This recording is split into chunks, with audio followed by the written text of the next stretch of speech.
Bagamat nahatulan ito, ang hatol sa kanya sa Indonesia ay death penalty.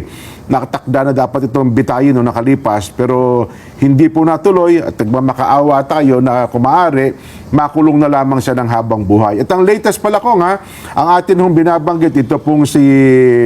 Ano pangalan nun? Nelson? Mary Jane. Mary Jane Veloso. Taga Nueva Ecija po ito, ay pauwi na. Bagamat hindi pala kung kailan, ay mukhang malaki po ang chance na mapauwi na po sa Pilipinas, Kong. So, hiniling lang natin ay imbes na doon siya nakapiit, dito na lang sa ating bansa. Yes po. Opo. Yun lang ang hiningi natin. Parang ganun po ang pinaka-gist ng ating request. Pero wala rin magbabago doon sapagkat nakapiit pa rin. Ang nagbago lang, yung lugar ng piit. Yan po. Parang ang idea lang po kasi, para dito, at least madadalaw daw po ng kanyang mga mahal sa buhay. Madali nilang mapupuntahan kung saan mga pasilidad siya ikukulong, Kong.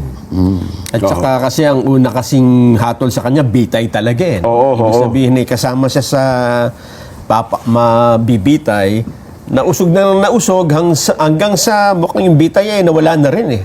Kaya ang kahilingan natin ay kung mapapauwi. Pumayag naman ko base dun sa lumilito na mga balita, pumayag ang Indonesia, pero unang-una, wala pa namang malinaw na kondisyon kung ano mga nakapaloob. Ang lumilitaw lang ngayon, itutuloy niya yung sentensya na dapat ay doon sa Indonesia niya Isa-serve. Wala namang death penalty rito, kaya hindi rin naman natin, halimbawa, sinabi na ng Indonesia na itutuloy na po namin ang death penalty. Paano? Wala naman death penalty sa atin at nasa piitan natin siya. Baka magkaroon ng problema yan. Ang contention lang kasi, Kong, ang contention ho kasi ay biktima siya. Yun, biktima itong... Kung tayo ang pag-uusapan. Kung tayo ang pag-uusapan po ay... Sa party natin. Perspective. Nagamit siya. Alam niyo, yung pangkaraniwang problema ba ng OFW kung na ginagawang drug courier, drug mule, wala siyang kamalay-malay, bunga ng kahirapan, bibit-bit siyang maleta, etc. etc. Pagdating dun sa bansang pupuntahan niya, nung chinek yung maleta, may mga droga pala. Yun ang At umamin naman, yung kanyang malayong kamag-anak na nag-recruit, ay mukhang sila ata may contact sa ilang taga-Africa. Kasi originally, Malaysia ito. Pagdating sa Malaysia, ang drama, naku, sarado na yung kumpanya, hindi na tinatanggap. So, from Malaysia, may offer sa atin. Punta ka na ng Indonesia. So, pagdating doon sa Indonesia, yun na pala, Kong. Yung dala niyang maleta, ay may lamang 2 kilo ng heroin. Ang problema, mukha namang hindi na-appreciate nung korte ng Indonesia yon. Kaya nga siya nahatulan ng death. Bitay, di ba? Mabigat. Ngayon, ang gusto ko sanang malaman kung sa tagal ng kanyang pagkakapiit sa Indonesia at maganda naman siguro yung record niya, wala namang... Kasi sa atin, meron tayong good conduct kasi, no? Sa mga kulungan. Na kung minsan ay yun ay nagiging daan para magkaroon ka ng corresponding discount doon sa iyong doon sa panahon ng iyong pagkakapiit. Halimbawa, kung naging maganda naman ang kanyang pagpapakita doon, good behavior halimbawa. Meron bang provision sa batas nila na from death penalty, halimbawa, mukhang bababa ng konti at pagkatapos nun, baka sakaling mapagbigyan na i-revisit o maaring ma-review. Sa abot ng pagkakaalam ko, Kung, wala. Sa kanila kasi mere possession ng droga, kahit na sinlaki ng buto ng munggo, talagang death sa kanila. Yun ho ang gusto nilang ipinta sa mga taong pumapasok sa kanila na huwag kayo magdadala ng droga dito. Ganun po talaga, Kong. Ayun nga. Ngayon, kung hiniling lang natin dahil sa konting convenience lang sa panig ng mga kamag-anak ni Mary Jane, yun na lang siguro yung maiuwi sa Pilipinas. Maiuwi siya rito para rito ituloy yung pagkakapiit sa kanya. At pangalawa, baka naman dahil na nandito na siya, huwag nang pagpasyahan doon kung ano man yung death penalty, baka kalimutan na lang. Ngayon na nga po. Parang habang buhay na rin siya rito. Kaya lang sa atin, ang habang buhay, hindi naman talaga habang buhay. 4 na taon lang talaga maximum Kung yan. minsan ang maximum nasa pagkatapos kung minsan nga dahil sa good behavior Ayan, na sabi ko nga babawasan sa'yo, pa. Oho. yun ang gusto sanang makita natin kung baka sakaling makonvert yung kanilang parang clemency na rin yun na Opo. sige iuwi nyo na lang at doon na lamang siya doon na lang niya pagsilbihan yung kanyang pagkakapiit. Oho. Yun nga po, Kong. Kasi, well, pinalulutang lang kasi sa part po ng gobyerno at saka ng DFA, Nelson, ang pinapriority nila, maiuwi sa Pilipinas. Siguro, saka na natin pag-usapan kung mabibigyan ng clemency o hindi ng ating Philippine government, Kong. Kasi ang clemency, ang magbibigay nung kasi yung gobyerno ng Indonesia. Ayun na nga Hindi po. naman niya pwedeng extend yun sapagkat sa kanila galing yung hatol, yung judgment. Opo. Baka naman ka kung may provision sa ASEAN na kapag halimbawa yung mga ganyang kaso at pinayagan ka ng o ikaw nang umako dun sa buhay na katawan nung Isang tao, no? nung tao. Opo. May discretion ka na parang extension mo na rin kami Pwede. na ang pagre-review nasa sayo na. Baka sakaling may ganun. Opo. Magiging test case ito, Kong, kasi first time ata nangyari na Sa tala po ng ating kasaysayan, ay mukhang ngayon lang na mayroong kababayan tayo na hatulan sa ibang bansa na pinauwi sa Pilipinas. Wala bang nakapiit na Indonesia naman para magpalit na lang halimbawa? Prisoner swap, parang wala. Hindi ata na pag-usapan yun, Kong. Walang ganong usapin. Kasi kung may death penalty rin dito, kaya reclusion perpetua, Opo. sang-ayon na lamang sa parang reciprocity na lang. Magpalit na lang tayo kanya. Pwede, no? Pero sa mas malawak na usapin, Kong, at saka, alam nyo, ngayon, nakikita ko sa social media, napakarami po ng mga OFWs group, Kong, na sumusuporta po sa inyo, nananawagan at lagi po nakafollow din sa inyo. Minsan naging paksa ito nung tanungan ninyo, nung kinukumpirma ninyo ang sekretary ng DMW, Secretary Kakdak, na sana ang ating ahensya ng pamahalaan, ang gobyerno mismo, ay palawakin na yung pagtulong sa mga OFW, Kong. Di ba? Yung pagtulong na sinasabi ko doon ay protection. Aha. Hindi yung pagtulong na pagpapauwi lang. Opo. Kasi pangkaraniwan, pagka naabuso o kaya nagkaroon ng kahit anumang problema, yung kanilang employment contract, Oho. ang nangyayari, pagpapauwi na lang kahit na halimbawa ang may kasalanan yung employer Ang Pilipino, biktima, Kong, ha? Oo, kaya Oo, ang tama, naimungkahi biktima. ko na bakit ganun, sabi ko. Halimbawa, doon sa 10 na yun, palagay mo yung 6 talagang may kasalanan. Siguro yun na lang ang pagsikapan nating i-repatriate. Oho. Sapagkat matatalo lang tayo Di ba? Baka makulong pa yun. Iuwi mo na lang. Pero pag halimbawa yung 4, malinaw naman, wala naman talagang kasalanan. Oho. Aba, ilaban mo yung kaso. Ayun. Para sa ganon, yung mga employer na hindi karapat-dapat, Oho. ay matakot naman na huwag na nilang uulitin. Halimbawa, pagka ganon, edi maiinganyo lahat, mag-uusap-usap yung mga employers. Halimbawa, kumuha ka ng mga trabahador, Pilipino. Kasi ang mga yan, sabi niya, kapag kayan ay pinagsamantalahan natin sa iba't ibang mga kaparaanan. Oho. Ang gagawin lang ng gobyerno nila, pauwiin lang. Pauwiin lang, So, absuelto na agad. absuelto tayong lahat. Walang tetestigo laban sa atin Nako. Oho. Ngayon, sabi ko, huwag mo namang hintayin yung ganun. Opo. Kailangan, kaya ko na itanong, ilan ba ako yung abogado natin? Oho. Ayun, nasabi niya, ang ating abogado po kanya ay 2 law offices na retainer. Saudi Arabia lang pinag-uusapan yung dyan, Kong, ha? Hindi, wala sa Saudi pa. Oo, Sinasabi nga po. ko lang, teka muna, retainer ka ako? Oho.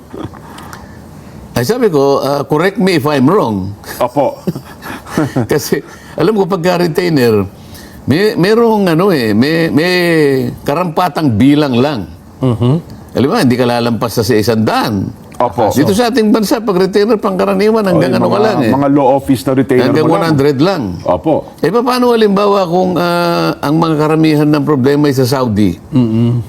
Sa kingdom ng Saudi Arabia, halos 100,000 Oho. ang may problema. Pagkatapos sasabihin mo, 2 opisina lang ang pangalawang problema pa noon, dahil sa sila retainer, hindi sila klasipikadong natauhan ng ng embahada ating- o kaya Opo. nung MWO office. Opo. Yan. Ng Kung tawagan ngayon MWO office Migrant Workers Office. Opo.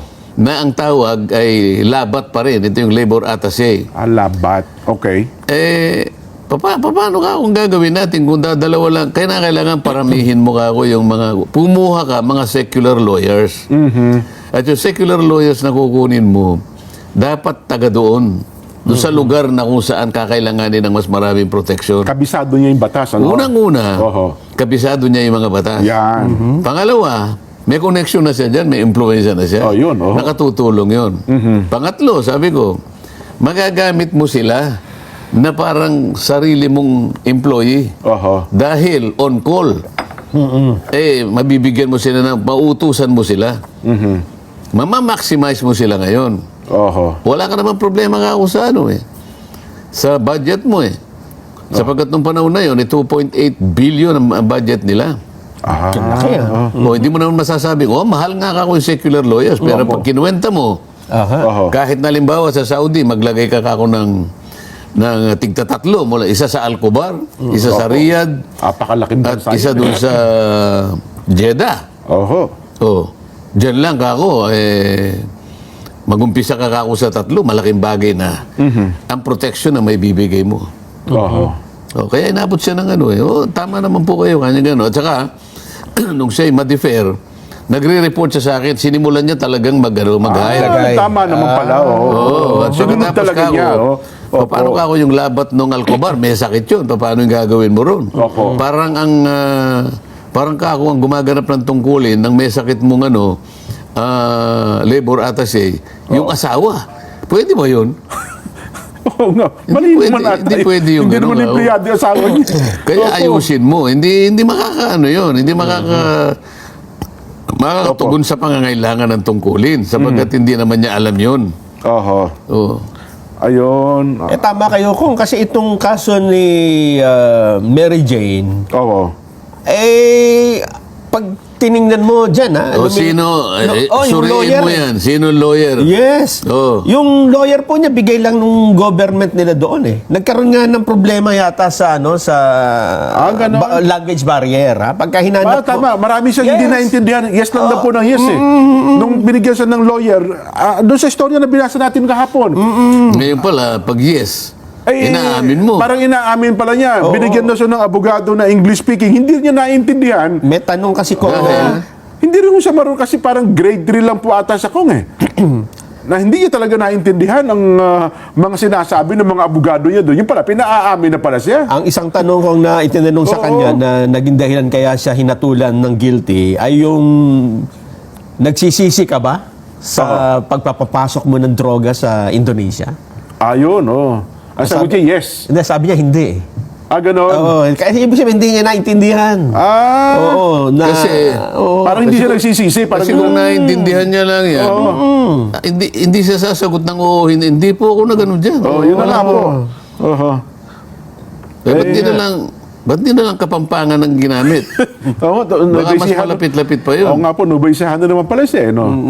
Kaya pumapasok dyan yung sinasabi nyo kung ang abogado mo ay mismong Taga roon. at abogado ng DMW, Oo.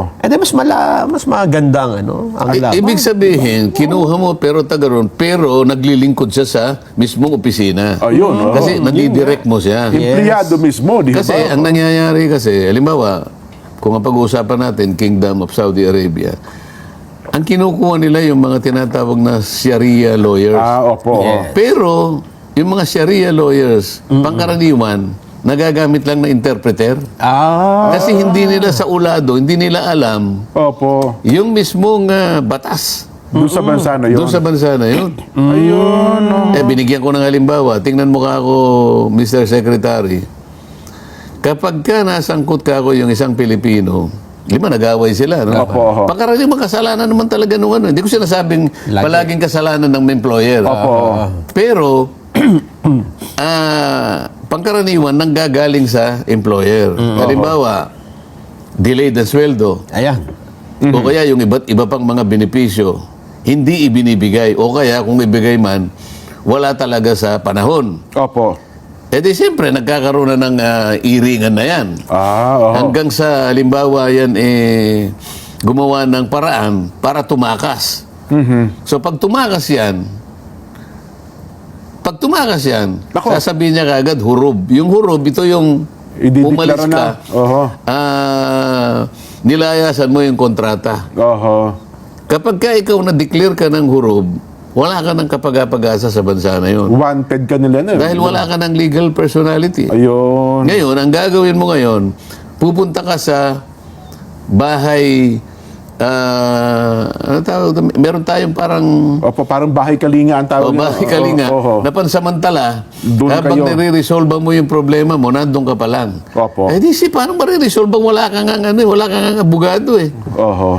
Magtatagal ka doon, hindi mo na natutulungan ang sarili mo, hindi mo pa rin natutulungan yung pamilya mo na iniwanan mo sa Pilipinas. Oho. Kaya sabi ko sa kanya, yung protection ang unahin mo. Oho. Nako. Ayun nga po ko. Ako, sa Indonesia lang pala, Nelson, ha? Parang ilan pa yung nakapila din sa Bitayan, ha? Madami. Bukod dito kay Mary Jane Veloso, ilan pa rin pong kababayan natin ang meron din hong hatol na bitay. Ang kaibahan lang kasi dito kay Mary Jane, talagang kitang-kita na biktima talaga siya. Una, sa kahirapan, kulang sa kaalaman, mukhang lahat na kakulangan nasa kanya na kung Kaya sa nakalipas na administrasyon, ninoyakin pa Oo. Noynoy, Noynoy. Pagkatapos dating Pangulo Duterte at ngayon po, ay talaga ipinakikiusap ng gobyerno na ito ay mapauwi na ng ating bansa kung. Oho. Sana first step lang yun. Opo. Ang second step sana ay makagawa ng legal na kaparaanan na yung kanyang kaso Opo. ay ma-review ulit. Oho. Kung ang halimbawa, kung ang aligasyon ay hindi naman nagkaroon talaga ng masusing pag-iimbestiga diyan. Tama At saka po. hindi na parang kung sa katawagan ng mga abogado yung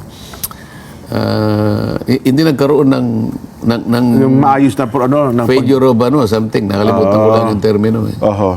Well, yun nga po. Kasi Mistrial, parang ganun. Parang ganun na po. Kasi plano nila, pagdating sa Pilipinas, ay may pag-amin naman yung kanyang recruiter, baka yun daw ang maging dahilan at maparusahan. Kasi may kaso ito sa Pilipinas, di ba? Yung human trafficking at illegal recruitment, yung kanyang recruiter dito sa Pilipinas. Gagamitin siya testigo itong si Mary Jane. Yes. Laban naman doon sa nag-recruit sa kanya. Oho. Again, sinasamantala ko lang po yung pagkakataon ko. Sabi ko nga sa inyo, napakarami ng mga OFWs, mga grupo ngayon ng OFWs na nakafollow din po sa inyo at mahalaga para sa kanila na magkaroon kayo ng mensahe. Maging samantalahin natin ang isyong ito ni Mary Jane Veloso kung di ho ba?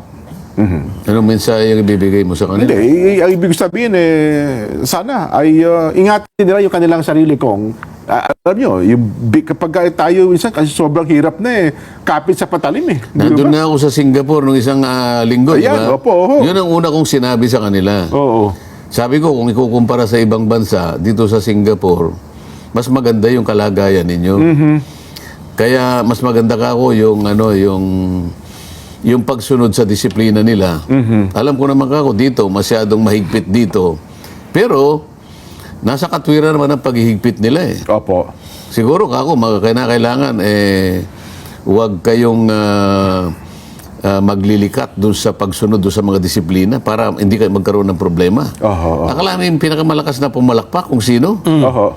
Yung sponsor na Singaporean. Ganun ba? Naiintindihan niya pala yung Tagalog. Ganun po. Oo, pagkatapos ko Singapore magsalita. national po ito kong ha? Singaporean national ganun. lalaki. Oo. Ang ginawa niya, lumapit siya sa akin. Opo.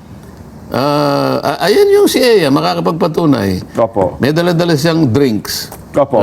Dalawa na pinalamig. Binigay niya sa akin. Aba, oo. Oo. Ininom ko naman tsa pala na wala palang asukal yun, ang pait.